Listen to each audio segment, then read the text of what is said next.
السلام علیکم ورحمۃ اللہ وبرکاتہ۔ الصلاۃ والسلام علیک یا رسول اللہ، الصلاۃ والسلام علیک یا نبی اللہ، الصلاۃ والسلام علیک یا حبیب اللہ، وعلی آلک واصحابک یا نور اللہ، صلی اللہ تعالی علیہ وسلم۔ الحمدللہ، 7ویں تراویح اور 8واں پارہ مکمل اللہ کی توفیق سے سماعت کرنے کی سعادت حاصل کی۔ اللہ تعالی شرف قبولیت عطا فرمائے۔ اس میں اکثر جو مضامین ہے یہ سورہ انعام کا حصہ ہے،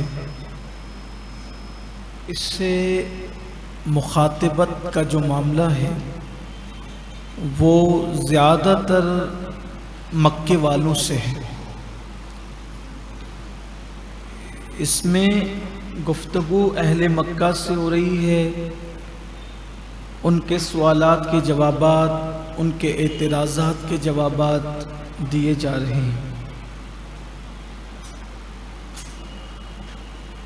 کفار مکہ کی عادت تھی کہ ان کے اندر کٹ حجتی، کیونکہ وہ لوگ اجٹ قسم کے لوگ تھے، قرآن نے ان کو جاہل کہا ہے، جاہل، نرے جاہل۔ تو وہ نت نئے معجزات کے لیے گفتگو کرتے تھے، الگ الگ باتیں کرتے تھے۔ ایک مرتبہ آ کر کہنے لگے کہ اگر آپ فرشتے اتار دیں اور وہ فرشتے ہم سے گفتگو کریں، بات چیت کریں، تو ہم آپ پر ایمان لے آئیں گے۔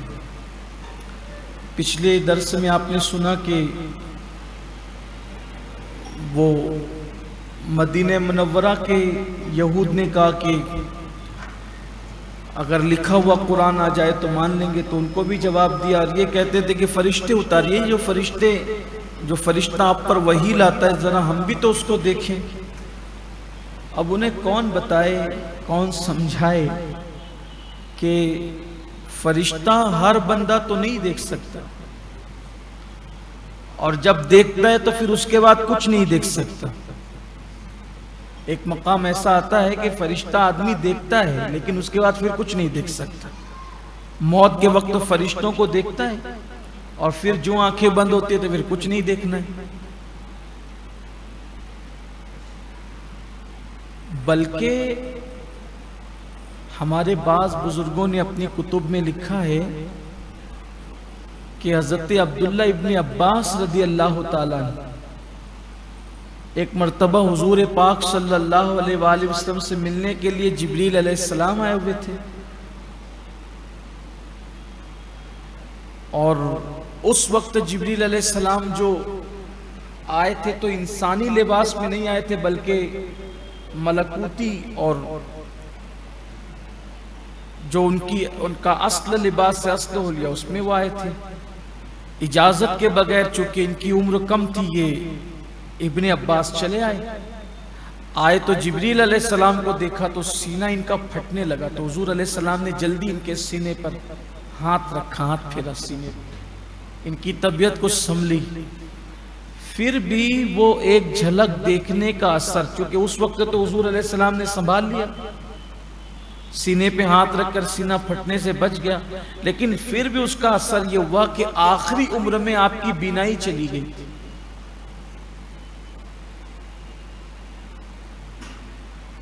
جبریل علیہ السلام کو کوئی ایک جھلک دیکھ لے تو برداشت نہ کر سکے، لیکن یہ شان مصطفیٰ جان رحمت ہے کہ حضور علیہ السلام کی خدمت میں جبریل بار بار خادم بن کر آتے ہیں، حضور ان کو دیکھتے بھی ہیں، اور جبریل کیا، وہ تو رب جبریل کو بھی دیکھتے ہیں۔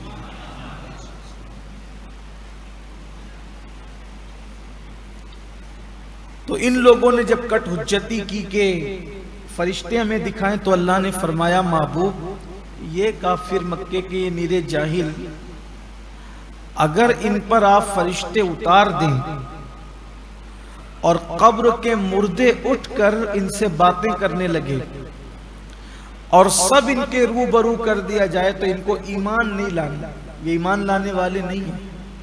جن کو ایمان لانا ہے وہ ایسے کٹ حجتی کی باتیں نہیں کرتے، یہ نیرے جاہل ہیں۔ اور پھر اللہ تعالیٰ نے محبوب سے فرمایا محبوب ہم نے ہر نبی کے لیے دشمن بنائے۔ محبوب کو تسلی دی جا رہی ہے، اصل میں ہو یہ رہا تھا کہ وہ کفار بد اتوار ناہنجار حضور علیہ السلام کی شان میں عجیب عجیب محبوب ہم نے ہر نبی کے دشمن بنائے۔ یعنی یہ معاملہ صرف آپ کے ساتھ نہیں ہے کہ یہ آپ کے ساتھ اس طریقے کی بکواسیں کرتے ہیں، ہر نبی کے ساتھ یہی ہوا۔ آپ ان کو خاطر میں نہ لائیں، ان کو اہمیت ہی نہ دیں، چھوڑ دیں ان کو، ہر نبی کے ساتھ ایسا۔ دیکھیں آج کے ماحول میں یہ آیہ کریمہ ہمیں کتنا حوصلہ دیتی، ہر نبی کا دشمن ہوا ہے اور ہر نبی کی شان میں بکواس ہوئی ہے،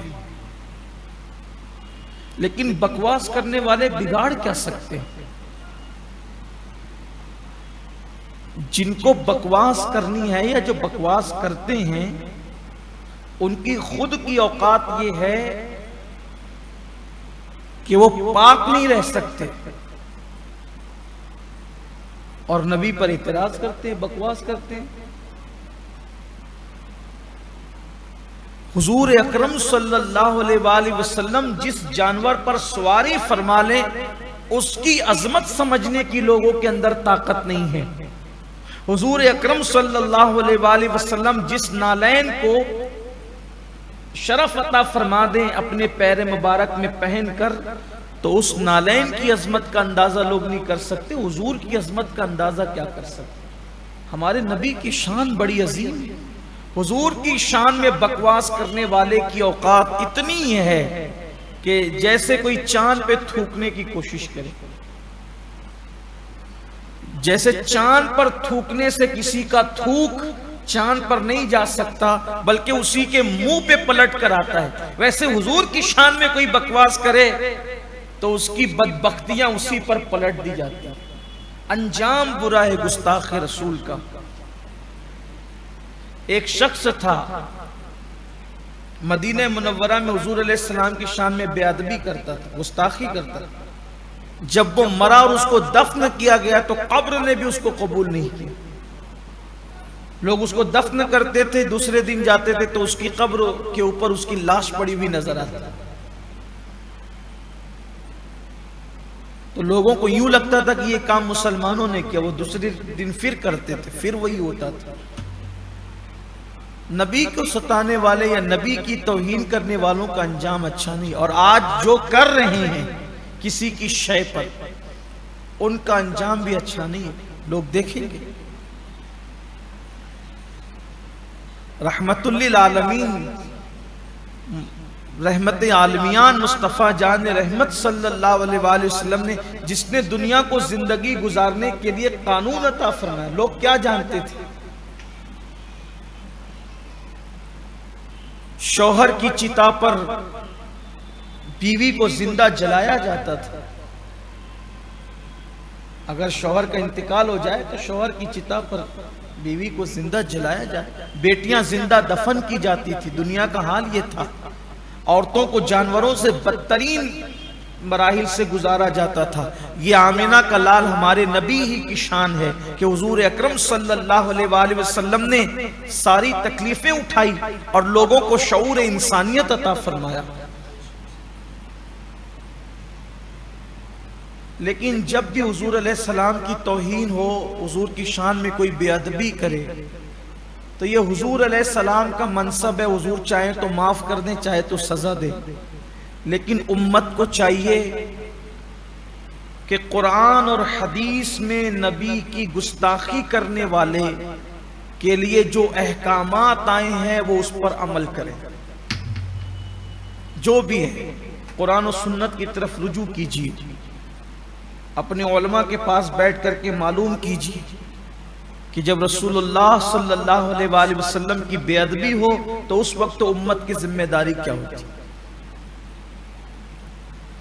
یہ ہم سب کی ذمہ داری ہے، اس لیے کہ رسول اللہ صلی اللہ علیہ وآلہ وسلم کی عظمت کا جب معاملہ آ جائے تو کبھی بھی مسلمان کو سستی، کاہلی، غفلت کا مظاہرہ نہیں کرنا چاہیے، کبھی نہیں کرنا. یہ ایمان کی کمزوری ہے. بلکہ حضور کی بے ادبی پر اگر کسی کے دل کے اندر موجیں نہیں اٹھتی ہے تو سمجھ لو کہ اس کے دل سے ایمان کا طوطا اڑ گیا ہے. حضرات صحابہ کرام رضوان اللہ تعالی علیہ مجمعین اس معاملے میں بڑے حساس تھے، بہت حساس تھے. انہوں نے جانیں دے دی، انہوں نے ہر ممکن قربانی دی اللہ کے رسول صلی اللہ علیہ وآلہ وسلم کی عظمت کے نام پر. اور یاد رکھیے ہمارے ایمان کی جان اور ایمان کی جڑ اور ایمان کی اساس ہے مصطفیٰ جان رحمت صلی اللہ علیہ وآلہ وسلم کی محبت. اور محبت کیا ہے؟ حضرت شیخ احمد سرہندی مجدد الفسانی فرماتے ہیں تولا بے تبرہ نیست ممکن. یعنی اس کا مفہوم میں اپنے الفاظ کے جامع میں یہ عرض کروں کہ جس سے تم محبت کرتے ہو، جتنی محبت اپنے محبوب سے کرتے ہو، محبوب کے دشمن سے جب تک اتنی نفرت نہیں کرو گے اس وقت تک کہ یہ محبت معتبر نہیں ہوگی.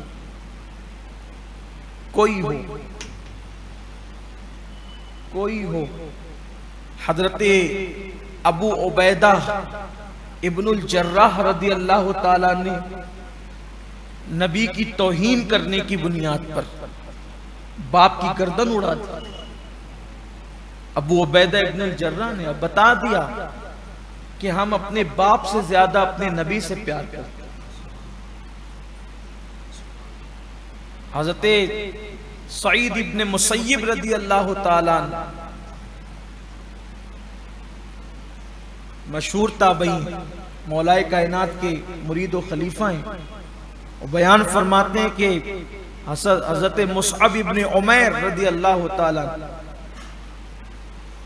ایک جنگ کے موقع پر دیکھا کہ صحابہ کرام نے ان کے بھائی کو جنگی قیدی بنا لیا. تو ان کی نظر پڑی کہ بھائی کو صحابہ کرام باندھ رہے ہیں، رسی سے جکڑ رہے ہیں. تو فرمایا ذرا مضبوطی سے جکڑو اس کو، اس لیے کہ میرے نبی کے خلاف آیا تھا. دیکھیں ان کے جذبات کیا تھے رسول اللہ صلی اللہ علیہ وآلہ وسلم کے لیے. تو اللہ نے اپنے محبوب سے فرمایا کہ محبوب ہم نے ہر نبی کے دشمن بنائے، ان میں بعض انسانوں میں ہیں اور بعض جنات میں ہیں، اور جو بھی نبی کا دشمن ہے قرآن نے اس کو شیطان کہا. یہ شیطان ہے. انسانوں میں نبی کا دشمن ہو یا جنات میں نبی کا دشمن، سرکش لوگ ہیں، یہ شیطان لوگ ہیں، انسان نہیں ہے. انسان کا کام ہی نہیں ہے. اگر جو انسان ہوگا شریف ہوگا اس کا کام ہی نہیں ہے. شریف انسان تو جانوروں کو بھی نہیں چھیڑتا. یہ شیطان لوگ ہیں، شیطان لوگوں کا کام ہے. پھر اللہ تعالیٰ نے فرمایا کہ یہ ایک دوسرے کو نبی کے خلاف، نبی کے لائے ہوئے دین کے خلاف خوشنما دل فریب باتیں سکھاتے ہیں ایک دوسرے کو. یعنی چکنی چپڑی باتیں کرتے ہیں مذہب کے خلاف. دیکھو نہیں کہا جا رہا ہے، کہا جاتا ہے قرآن گنڈوں کی کتاب. ارے پاگلو، گنڈوں کی بھی کوئی کتاب ہوتی ہے؟ بولنے سے پہلے تولو تو صحیح. اور واللہ تاللہ باللہ جس مبارک کتاب کو گنڈوں کی کتاب کہا جا رہا ہے، ذرا اس کتاب کا لہجہ اور انداز تو دیکھو. کون سا عنوان ہے جو اس کتاب نے بیان کرنے سے چھوڑا ہو؟ اسی قرآن نے. بلکہ انسان کو شعور انسانیت کسی نے دیا ہے تو وہ اللہ کی کتاب قرآن مقدس ہے. رحم کی بات قرآن کرتا ہے، کرم کی بات قرآن کرتا ہے، تہذیب کی بات قرآن کرتا ہے، تمدن کی بات قرآن کرتا ہے، کلچر کی بات قرآن کرتا ہے، زندگی گزارنے کا طریقہ قرآن بتاتا ہے، کھانے پینے کے اصول قرآن فراہم کرتا ہے، حلال و حرام کا قانون قرآن فراہم کرتا ہے، سود کی حرمت کو قرآن بیان کرتا ہے، اولاد کے حقوق کو قرآن بیان کرتا ہے، تعلیم کے جو سوتے پھوٹتے ہیں وہ قرآن مقدس کے علوم سے ہو کر کے گزرتے ہیں۔ قرآن مقدس وہ اللہ کی کتاب ہے، قرآن سے سارے علوم کے سوتے پھوٹتے ہیں، لیکن جہالت کا کوئی علاج نہیں ہے۔ تو اللہ فرماتا ہے قرآن میں 1450 سال پہلے قرآن میں کہا یہ ایک دوسرے کو خوشنما باتیں سکھاتے ہیں، یہ مکر کرتے ہیں، بہتان باندھتے ہیں یہ۔ اور اللہ تعالیٰ نے آگے آ رہا ہے فرمایا یہ جو باتیں بکتے ہیں نا ان کے پاس کوئی علمی ٹھوس دلیل نہیں ہے، یہ صرف گمان کی بنیاد پر، ظن کی بنیاد پر، شکوک و شبہات کی بنیاد پر بولتے ہیں۔ اٹھا کے دیکھیں قرآن، آیتیں پڑھو تو ایسا لگے کہ جیسے قرآن مقدس آج کے ماحول میں گفتگو کر رہا ہے، حالانکہ یہ بات 1450 سال پہلے کہی جا رہی ہے۔ یہ سب ظن و تخمین پر باتیں کرتے ہیں، ان کی ہوائی باتوں کی کوئی اہمیت نہیں ہے، لیکن قرآن ہے جو ٹھوس دلیل کے ساتھ بات کرتا ہے، علم کے ساتھ۔ قرآن نے ہر دور کو چیلنج کیا ہے، اگر اس کتاب کے کتاب اللہ ہونے میں کسی کو شک ہے تو آؤ اس جیسی کوئی صورت بنا لاؤ، کیوں اتنی کٹ حجتیاں کرتے ہو؟ اس جیسی کوئی صورت نہیں لا سکتے، کہہ دیا نہیں لا سکے، کوئی آج تک نہیں لا سکتا۔ قرآن مقدس کی شان یہ ہے کہ قرآن بچے کو یاد ہوتا ہے۔ دیکھ لو اپنی آنکھوں سے، ہمارے حفاظ مصلی پر کسی کی عمر 15 سال، کسی کی عمر 16 سال، یہ ابتدائی جوانی کے بچے بھی پورا قرآن سنا رہے محراب میں، بوڑھے بھی سنا رہے۔ قرآن مقدس کی شان، دنیا کی کوئی کتاب نہیں ہے جو لفظ بلفظ یاد کی جاتی ہو اور لفظ بلفظ ہر سال سنائی جاتی ہو، ہے کوئی کتاب تو بتاؤ؟ یہ صرف قرآن ہے۔ اور پھر قرآن کی شان یہ ہے جس قرآن کو گنڈوں کی کتاب ہونے کا تانا دیا جاتا ہے اس دنیا کے اندر، اس قرآن کی شان یہ ہے کتنی بھی اچھی کتاب ہو، ایک مرتبہ پڑھو، 2 مرتبہ پڑھو، 3 مرتبہ پڑھو تو بوریت محسوس ہونے لگتی ہے۔ تنہا یہ قرآن کی شان ہے، جتنی مرتبہ پڑھتے جاؤ کیف بڑھتا چلا جاتا ہے، لذت بڑھتی چلی جاتی ہے، کبھی بوریت نہیں ہوتی۔ پڑھا جا رہا ہے قرآن 1400 سال، 1450 پڑھا جا رہا ہے، کثرت سے پڑھا جا رہا ہے قرآن۔ اس قرآن کی شان ہی جدا ہے، یہ اللہ کی کتاب۔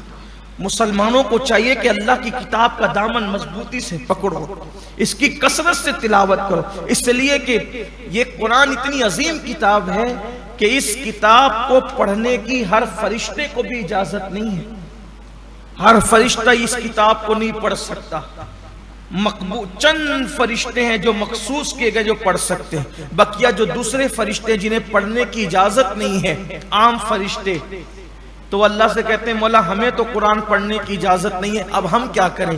تو اللہ فرماتا ہے جاؤ اور میرے جو بندے قرآن کی تلاوت کرتے ہیں ان کے منہ پر اپنا منہ رکھو اور قرآن کی لذت حاصل کرو۔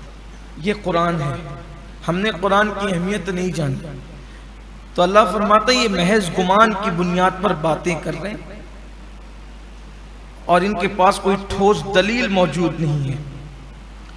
پھر اللہ تبارک و تعالی مکے کے کافروں کے ایک اور، یہ تو مکے کے کافروں کی خبر لی ابھی انہوں نے جو اعتراضات کیے تھے، اب آگے پھر مکے کے کافروں کا ایک اعتراض تھا۔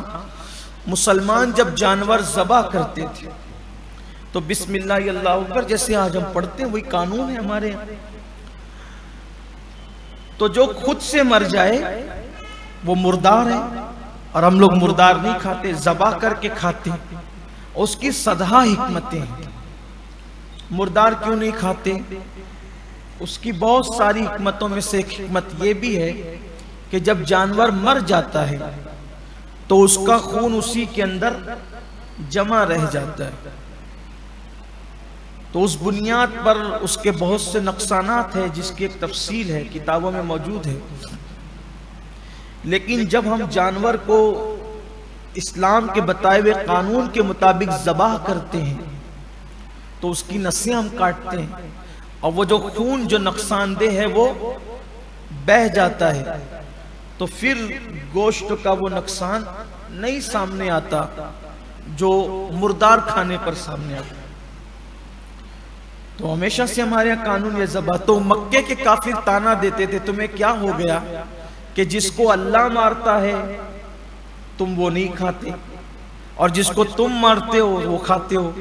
تو اللہ نے بتایا کہ یہ پاگلوں کو عقل ہی نہیں ہے، کوئی کسی کو مار ہی نہیں سکتا. جو جس کو ہم مردار کہتے ہیں جو خود سے مر گیا اس کو بھی اللہ ہی نے مارا، اور چھری چلانے کے بعد جو مرا اس کو بھی اللہ ہی نے مارا. یہ فرق تم کیسے کرتے ہو؟ تو اللہ تعالیٰ نے ان سے فرمایا کہ تم تو مردار کھاتے ہو اور جو اللہ کا نام لے کر جو ذبح کیا جاتا ہے تم وہ نہیں کھاتے. اور پھر مسلمانوں کو فرمایا کہ اے ایمان والو وہ گوشت تو نہیں کھانا، وہ جانور کا گوشت نہیں کھانا جس پر اللہ کا نام لے کر کے ذبح نہ کیا گیا. میں نے پھر غالباً 1-2 دن پہلے اس پر گفتگو کی، ابھی وہ مضمون پھر آیا. ذبیحہ ہونا ضروری ہے، اور ذبیحہ ہو وہ بھی بسم اللہ اللہ اکبر بول کر. یہاں پر ایک بات آپ سے کہنا چاہتا ہوں، اس سے پہلے بھی میں نے کہا ہے، اور اللہ کرے ان دکانداروں تک بھی میری بات پہنچے. عام طور پہ دیکھا جاتا ہے کہ مرغیاں شادی کا آرڈر ہو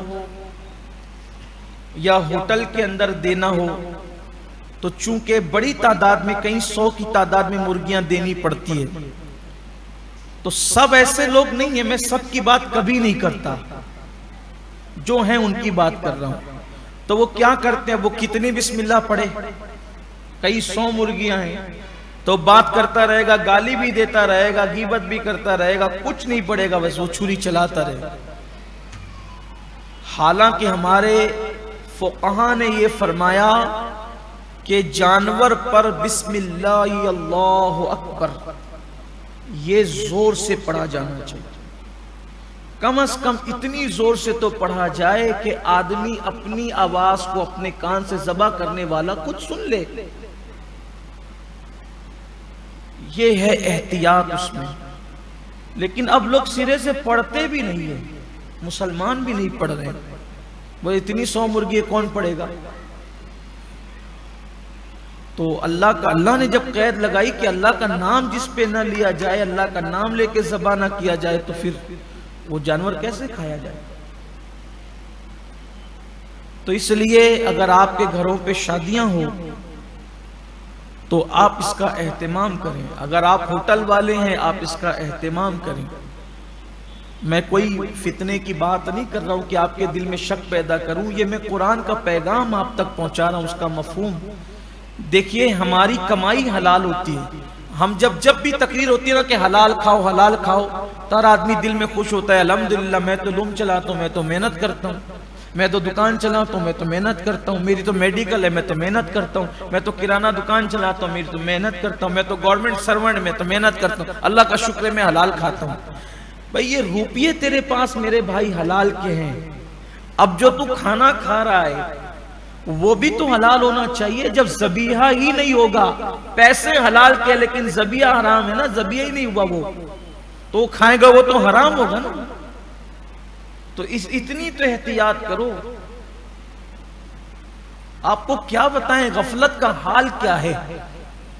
غفلت کا حال یہ ہے کہ بعض ہوٹل والے، بعض لوگ سموسہ ٹکیا کباب بنانے والے، بعض کی بات کر رہا ہوں، لوگوں سے پھر کہتا ہوں، لوگ کہتے ہیں کہ یہ ہمارے خلاف بولتے ہیں. میں آپ کے خلاف نہیں بول رہا ہوں، میں جنرل بات ان لوگوں کے لیے. بھئی جب میں یہ تقریر کروں کہ چوری مت کرو، چوری کرنا حرام ہے، تو میرے سامنے بیٹھے ہوئے لوگ چور تھوڑی ہیں.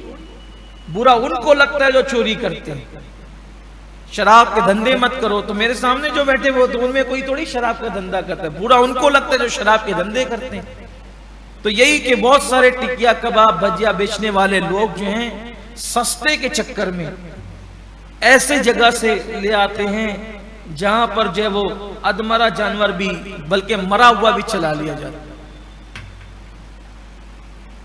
ہم نے اپنی آنکھوں سے، اللہ کے گھر میں کہہ رہا ہوں، کوئی گڑا ہوا قصہ نہیں، ہم نے اپنی آنکھوں سے مرے ہوئے جانور کسائیوں کو خریدتے ہوئے دیکھے، ہم نے اپنی آنکھوں سے دیکھے مرے ہوئے جانور.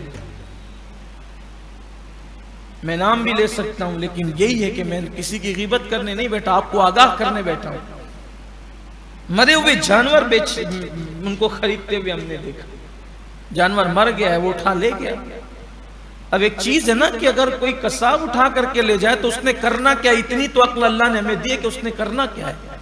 اس لیے میں آپ سے کہتا ہوں، پہلے تو کوشش یہی کرو کہ گوشت کے آئٹم اپنے گھر پہ بنا کے کھاؤ، یا پھر ایسا آدمی جو دیندار اور وہ ہوٹل چلاتا، اسے پیسوں کی پرواہ کی بجائے اپنے ایمان کی پرواہ زیادہ ہوتا. اس کا خیال کرو. اس لیے کہ آج پہلے ہم دیکھتے تھے، سنتے تھے. دیکھیے آپ غور کریں اس پر، میری بات پہ غور کرنا. اچھا میں آپ کو یہ کہتا ہوں، اگر میری بات میں آپ کو کہیں ایسا لگتا ہے نا کہ میں کہیں جھول ہے، کہیں غلطی ہے، تو میں آپ کے شہر کا ہوں، آپ کا پڑوسی ہوں، میں آپ کا ہوں، آپ میرے ہیں.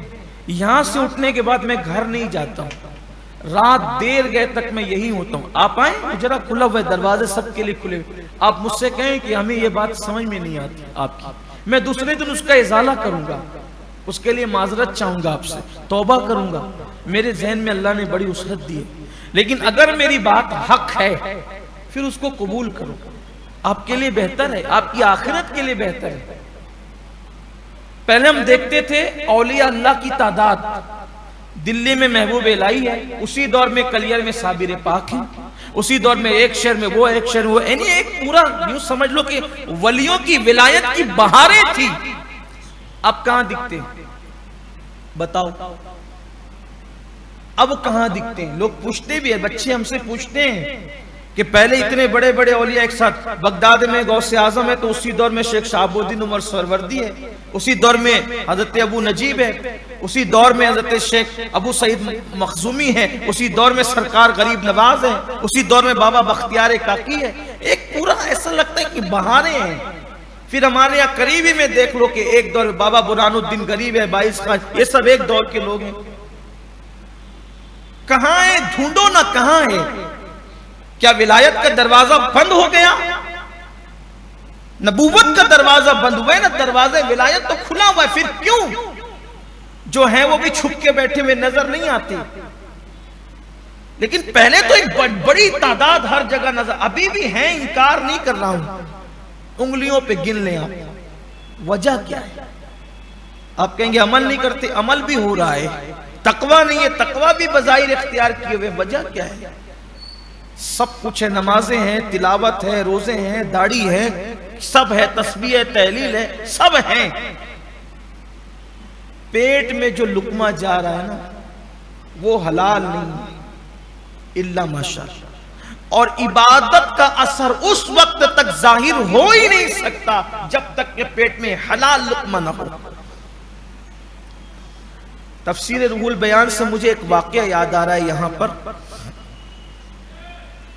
حجاج بن یوسف بڑا ظالم آدمی تھا، بڑا ظالم. کئی 100 صحابہ کو اس نے شہید کیا ہے، کئی 100. انہی میں سے حضور علیہ الصلوۃ والتسلیم کی حقیقی سالی حضرت اسماء بنت ابو بکر کے بیٹے حضرت عبداللہ ابن زبیر رضی اللہ تعالیٰ عنہ کو بھی اس بدبخت نے شہید کیا. آپ سوچیں آپ. اور اب حضرت زبیر بن عوام حضور علیہ السلام کی سگی پھوپھی کے بیٹے ہیں، یعنی کہ یہ ابن زبیر کا ڈبل رشتہ ہے حضور علیہ السلام سے، اور بھی رشتے ہیں.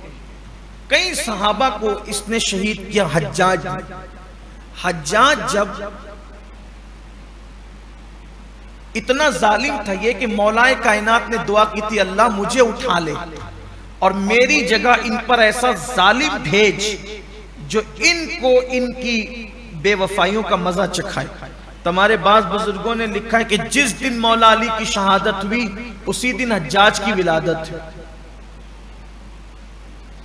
گویا کہ اس قوم پر مولا کائنات کی بددعا کا اثر بن کر ظاہر ہوا حجاج. اور یہ جس دن کوفہ کا گورنر بن کر کے آیا تو کوفہ میں چند ولی، چند بزرگ تھے بڑے، جن کی دعا بہت قبول ہوتی تھی، بڑی دعا قبول ہوتی. تو اس کے کسی چمچے نے، مخبر نے کہا کہ یہاں یہ چند بزرگ لوگ ہیں، ان کی دعا بہت قبول ہوتی ہے، ذرا ٹھیک رہنا حجاج، تو ظلم کرے گا یہ تیرے لیے بد دعا کر دیں گے تو تیرا بڑا نقصان ہوگا. اس نے کہا اس کا راستہ ہے میرے پاس، توجہ کرنا، اس کا راستہ ہے میرے پاس. تو کہا کیا راستہ ہے؟ کہا وہ چھوڑ دے تو. اب حجاج تو مکار تھا ہی، اس نے ان بزرگوں کے پاس اپنے الچی بھیجے اور ان سے کہا کہ مہربانی فرمائیں کہ نیا گورنر آیا ہے، وہ آپ کو دعوت دینا چاہتا ہے، آپ تشریف لائیں. اب وہ بھولے بھالے لوگ، اللہ والے، وہ دعوت میں چلے آئے. نیا گورنر تھا، آ گئے، کھانا کھا لیا. کھانا کھا کے جب وہ جانے لگے تو حجاج سے ان لوگوں نے کہا حجاج اللہ کا شکر ہے ہماری دعائیں بہت مقبول ہوتی ہیں، اس لیے کوئی ظلم نہیں کرنا، قوم کو ستانا نہیں، ورنہ ہم تیرے خلاف بھی بد دعا کریں گے اور تجھے ہلاک کر ڈالیں گے. حجاج نے ہنس کے کہا جاؤ اب تم کچھ نہیں کر سکتے. کہا کیوں؟ کہا آج جو دعوت دی تھی اسی لیے دی تھی تاکہ میں تمہیں حرام کھلا دوں، تمہیں حرام کھلا دوں، اب جاؤ تم میرا کچھ نہیں بگاڑ سکتی. یہ ہے یعنی ایک ٹائم کا حرام لقمہ دعاؤں کی تاثیر کو کیسے ختم کرتا ہے. تو جن کا صبح شام کا مشغلہ ہی حرام کھانا ہو، آپ دیکھیے ہمارے شہر میں جو سود کا نظام چلا ہے، جا کر کے دیکھ لو، بازار کے نام لے لے کر کے بتاؤں گا آپ کو کہ یہ جتنے دھندے لے کر کے بیٹھے ہوئے ان میں سے اکثر لوگ سود کے پیسے لے کر کے جو ہے وہ دھندے کر رہے ہیں، ڈوب بھی رہے ہیں اس میں، ڈوب رہے ہیں اس کے اندر. اور دے کون رہا ہے؟ ہر سال عمرہ کو جانے والے، ہر سال حج کو جانے والے سود پہ پیسے دے رہے ہیں، لوگ لے بھی رہے ہیں. یہ حال ہے. کہاں سے دعائیں قبول ہوگی؟ کہاں سے دعائیں مقبول ہوگی؟ یہ رونا ہے.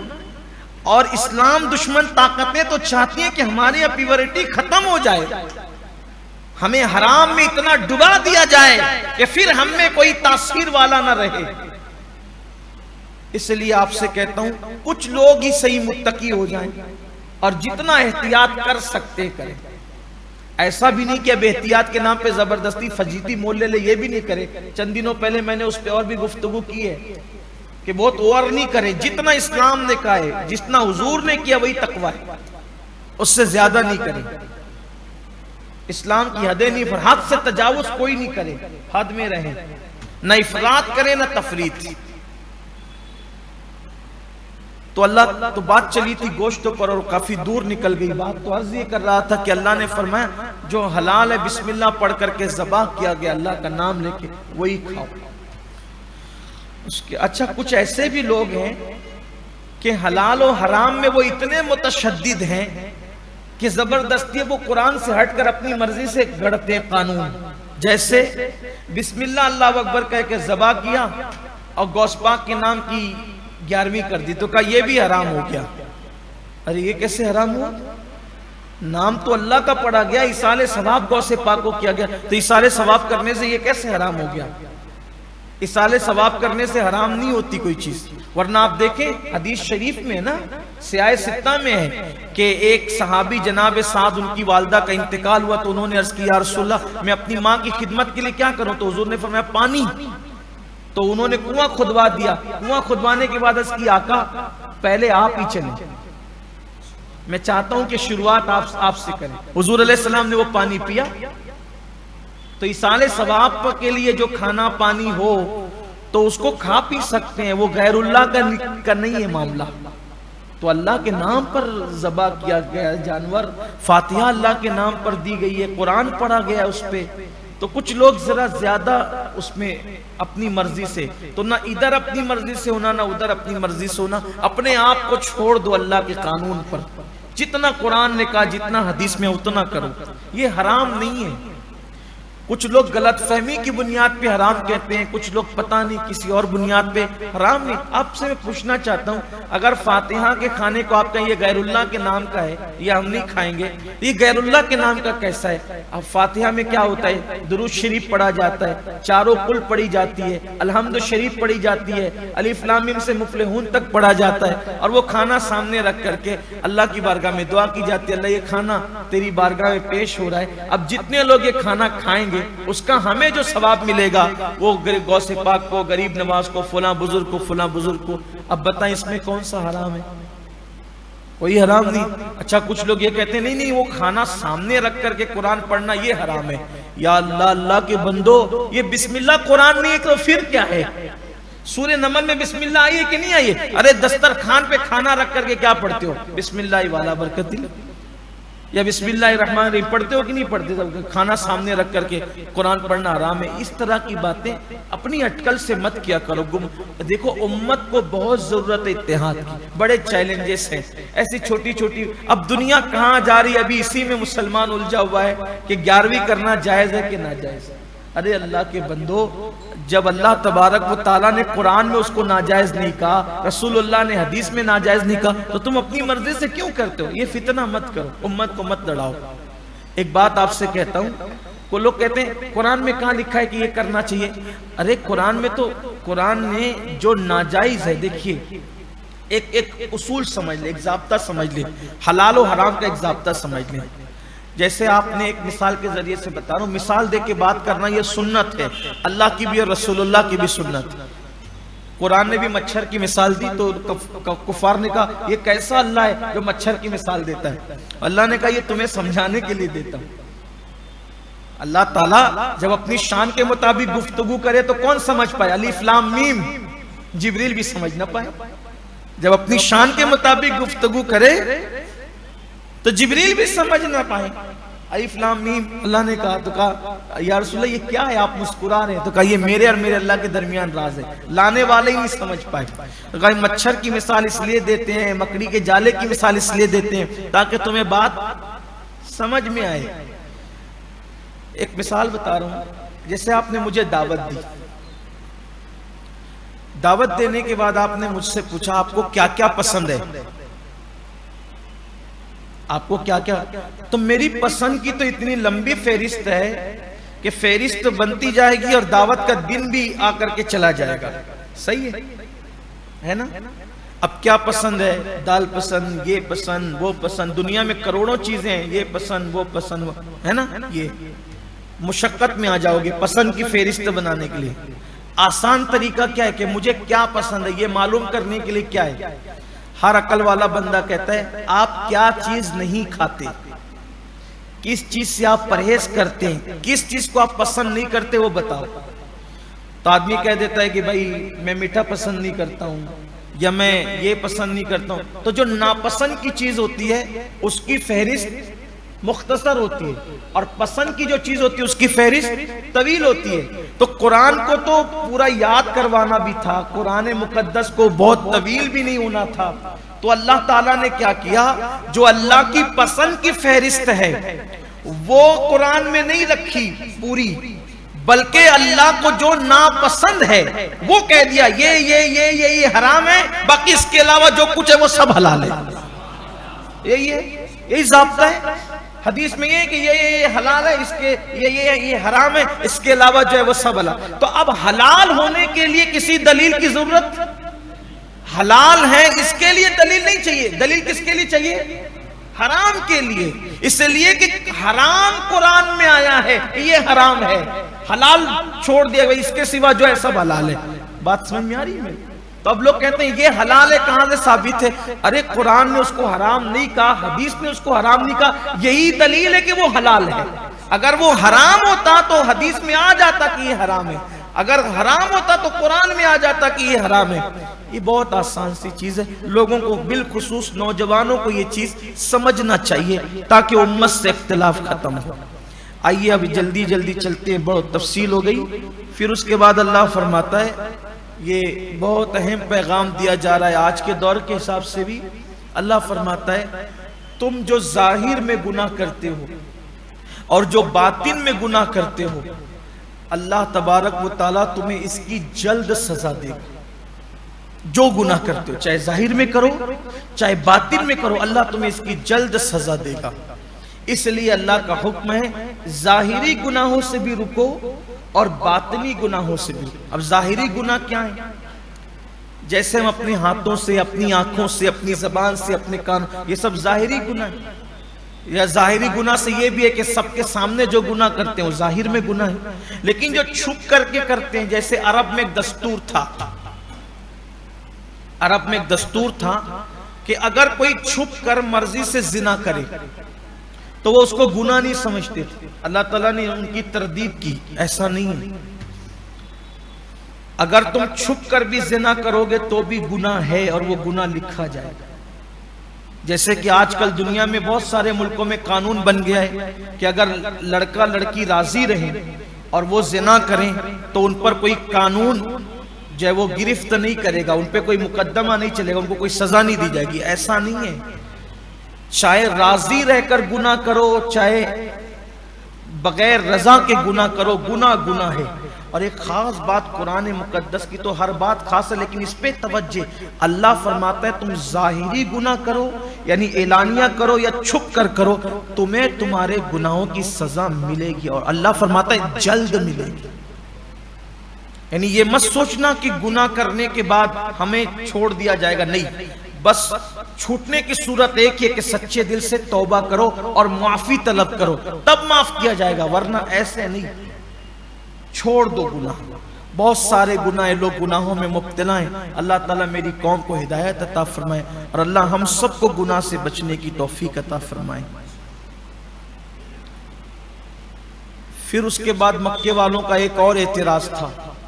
جب اللہ کے نبی صلی اللہ علیہ وآلہ وسلم نے نبوت کا اعلان کیا تو ولید ابن مغیرہ، جس کا ذکر آپ اس سے پہلے سن چکے ہیں، رمضان المبارک سے پہلے والے جمعہ میں اس پر کافی تفصیلی گفتگو ہوئی تھی. شعبان کے آخری جمعہ میں آپ ہوں گے تو آپ کو پتا ہوگا. ولید ابن مغیرہ یہ بہت مالدار تھا اور اس کی اولاد بھی کثرت سے تھی. تو ولید ابن مغیرہ نے کہا کہ میں عمر میں آپ سے بڑا ہوں اور میں مالدار ہوں، تو اللہ نے نبوت تمہیں کیوں دی، مجھے کیوں نہیں دی؟ اور وہ پاگل ابو جہل نے یہ کہا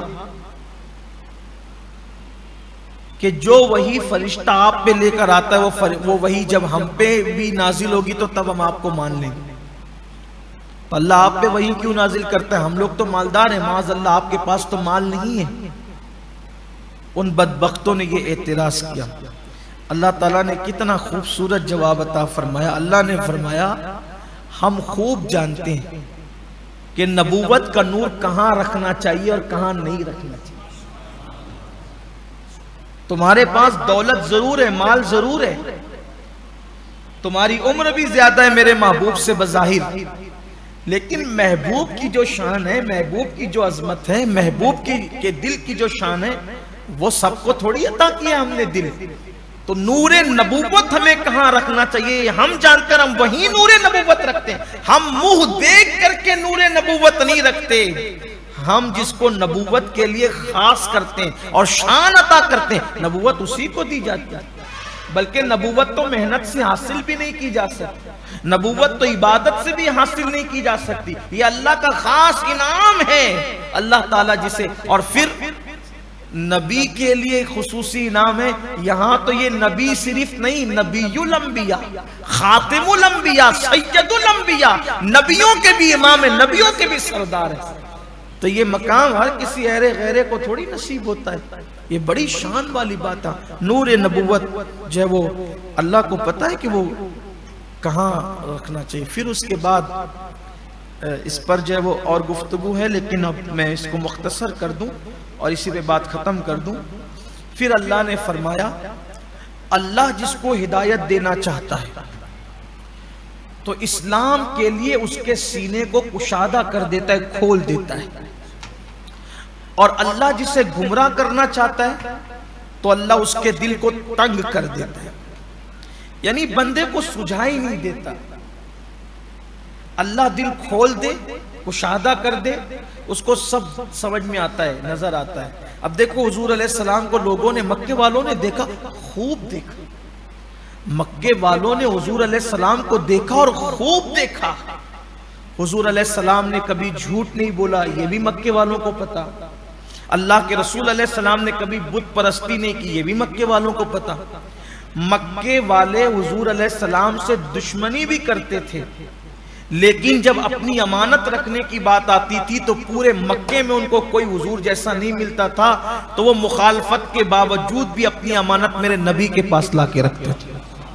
اعلان نبوت کے بعد بھی مکے والے اپنی امانت حضور کے پاس لا کے رکھتے تھے۔ اور شان تو دیکھو، جب میرے آقا ہجرت کے لیے جانے لگے تو مولا کائنات سے کہا میرے بستر پہ سو جاؤ، صبح اٹھنا اور پہلے ان کی امانتیں لوٹانا۔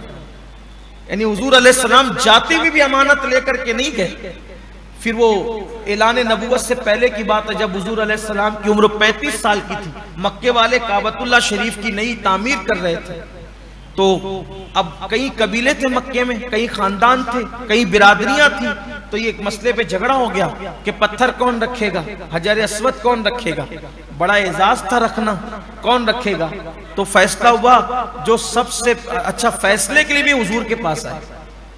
حالانکہ اس وقت حضور علیہ السلام کی عمر شریف صرف 35 سال کی تھی، بڑی بڑی عمر والے موجود تھے، لیکن حضور علیہ السلام کی سچائی پر، دیانت داری پر، پاک دامنی پر ان کو اتنا یقین تھا، آقا کے پاس آئے۔ اعلان نبوت سے پہلے یہ سب حضور کو صادق الوعد الامین کہتے، صادق الوعد الامین کہتے تھے حضور علیہ السلام، میرے آقا علیہ السلام کو سچا اور امانت دار۔ تو حضور علیہ الصلوۃ والتسلیم کے پاس مقدمہ لے کر آئے کہ یہ حجر اسود کون رکھے گا؟ تو آقا کریم صلی اللہ علیہ وآلہ وسلم نے فرمایا، صبح جو سب سے پہلے حرم میں آئے گا وہی حجر اسود رکھے گا۔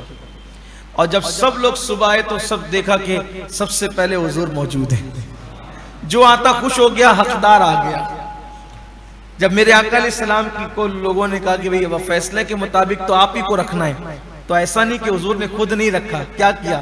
سارے قبیلوں کے سردار کو بلایا اور اپنی چادر بچھا دی اور اس پہ حجر اسود رکھا اور کہا سب لوگ اس کا ایک ایک کونا پکڑ لو۔ سب نے کونا پکڑ کے اٹھایا اور وہاں تک لے گئے، پھر حضور علیہ السلام نے اپنے ہاتھ سے حجر اسود رکھا۔ اس طرح مکے سے پورا جھگڑا ختم کیا۔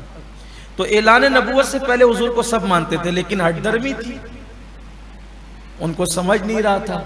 آقا علیہ السلام نے فرمایا، قرآن نے اس کو بیان کیا، جب آقا نے فرمایا کہ میری حقانیت کی سب سے بڑی دلیل یہ ہے کہ میں نے ایک طویل عمر تمہارے درمیان گزاری، کیا تم میری عمر کو نہیں دیکھتے؟ حضور علیہ السلام نے اپنی زندگی کو بطور دلیل پیش کیا اپنی سچائی کے لیے۔ بہرحال تو اللہ فرماتا ہے جس کو اللہ ہدایت دینا چاہتا ہے اس کا دل اللہ کشادہ کرتا ہے، اور جس کو ہدایت نہیں دینا چاہتا اس کا دل یہ ایسا کیوں، وہ ویسا کیوں، تو ایسا کیوں، تو ویسا، یہ سب کنتو پرنتو میں لگا رہتا ہے انسان، اور آخر اس کو موت آ جاتی ہے۔ یہ تو ہوا ایک معاملہ۔ دوسری چیز، کوئی مسلمان ہے اور اس کا سینہ تنگ ہے یا کشادہ ہے، اس کی پہچان کیا ہے؟ تو کسی نے میرے آقا مصطفیٰ جان رحمت صلی اللہ علیہ وآلہ وسلم سے پوچھا کہ یا رسول اللہ، شرح صدر کا مطلب کیا ہے؟ یعنی دل اللہ کسی کا کشادہ کر دے، اس کی نشانی کیا، اس کا مطلب کیا ہے؟ جس کو ایمان دینا ہو تو اللہ دل کشادہ کر دیتا ہے، تو آدمی کلمہ پڑھ لیتا ہے۔ اب کلمہ پڑھنے کے بعد مزید دل کی کشادگی اگر کسی کے پاس ہے یا نہیں، کیسے معلوم کریں؟ تو میرے آقا علیہ السلام فرماتے ہیں مسلمانوں میں دل کی کشادگی کا مطلب یہ ہے کہ اللہ نے کس کا سینہ کھولا ہے، اس کا مطلب یہ ہے کہ جب انسان مرنے لگتا ہے، موت کے قریب آتا ہے، تو اس کا دل دنیا سے متنفر ہو جاتا ہے اور وہ مرنے سے پہلے موت کی تیاری میں لگ جاتا ہے۔ تو سمجھ لو کہ اللہ نے اس کے سینے کو کشادہ فرما دیا۔ اللہ تعالیٰ سے دعا ہے کہ اللہ ہمارا بھی شرح صدر فرمائے اور ہمارا سینہ بھی کشادہ فرمائے، اور اللہ ہمیں بھی موت سے پہلے اپنی موت کی تیاری کی توفیق عطا فرمائے، اور ہم اس حالت میں اس دنیا سے جائیں کہ ایمان بھی سلامت رہے، اللہ اس کا رسول بھی ہم سے راضی رہے، اور اللہ تعالی ہماری دنیا اور آخرت دونوں کو کامیاب فرما دے۔ بڑے مبارک دن، بڑے مبارک لمحات ہیں، اللہ تبارک و تعالی ان مبارک لمحات میں ہم سب کی دعاؤں کو شرف قبولیت عطا فرمائے۔ الفاتحہ۔